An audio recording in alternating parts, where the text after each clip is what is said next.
ઉત્તર પ્રદેશના ઝાંસી જિલ્લામાં માનવતા શરમાય તેવી ઘટના સામે આવી છે। અહીં એક પતિએ માત્ર એટલા માટે પત્નીને છત પરથી ફેંકી દીધી કે તેણે શારીરિક સંબંધ બાંધવાની ના પાડી।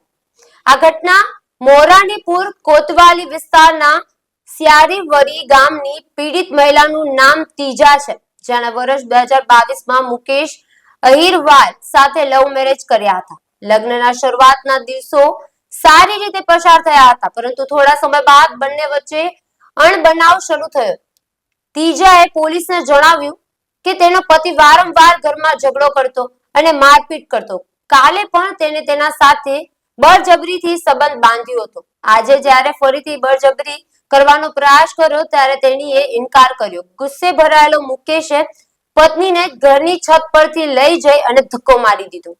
પત્નીની ચીસો સાંભળી ગામ લોકો દોડી આવ્યા અને ગંભીર રીતે ઘાયલ મહિલાને તાત્કાલિક મોરાનીપુર સ્વાસ્થ્ય કેન્દ્રમાં ખસેડી।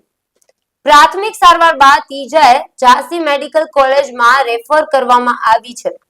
સ્થાનિક પોલીસને ઘટના અંગે જાણ કરવામાં આવી છે। પોલીસે ઘટના સ્થળની મુલાકાત લઈ આરોપી પતિની શોધખોળ શરૂ કરી છે।